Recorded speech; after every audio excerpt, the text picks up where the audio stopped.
এটা তুই নে, যাচ্ছি আমি। তুমি আমাকে ছেড়ে যেও না। আবে চুপ কর। কান্না করলে কি সে চলে আসবে? না নাকি? উঠে দাঁড়া, নিজেকে শক্ত রাখ, দেখবি মেয়েদের লাইন লেগে যাবে। আমার ভিতরে অনেক সমস্যা আছে, যার কারণে কোনো মেয়ে আমার গার্লফ্রেন্ড হবে না। সমস্যা সবার ভিতরেই থাকে, যেমন আমার গার্লফ্রেন্ড আমাকে কালো বলে চলে গেছে, একে চোর বলে চলে গেছে, আর একে ডাইনোসর বলে চলে গেছে। আর এখন আমরা যাচ্ছি গুফার ভিতর বাবার কাছে, সব ঠিক হয়ে যাবে, তুইও চল। এটাই হলো গুফা। বাবা একবার একজনেরই সমস্যা সমাধান করতে পারে, এর জন্য আমি আগে যাব।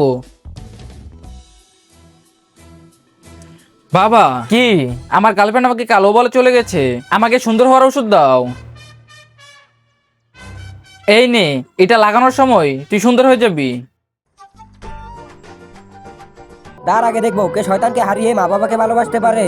আর যে মা বাবাকে ভালোবাসে সে চ্যানেলটিকে লাইক সাবস্ক্রাইব করে দিবে। আর যে শয়তানকে ভালোবাসে তার লাইক সাবস্ক্রাইব করার দরকার নেই। এখন তুই যা। বাবা আমার গার্লফ্রেন্ড আমাকে চোর বলে চলে গেছে, আমাকে স্মার্ট হওয়ার ওষুধ দাও। এই নে, এটা খাইলে তুই স্মার্ট হয়ে যাবি। এখন আমি যাচ্ছি।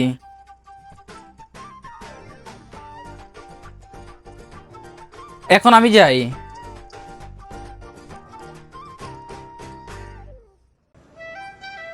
চলো ভাই, এখন সবার সমস্যাই সমাধান হয়ে গেছে। আমি কালো ছিলাম তাই আমাকে সুন্দর হওয়ার ওষুধ দিয়েছে, সে চোর ছিল তাকে স্মার্ট হওয়ার ওষুধ দিয়েছে, আর তোকে কি দিয়েছে? পারফিউম। আর তুই কি পেলি? এ কলা। কলা এর মানে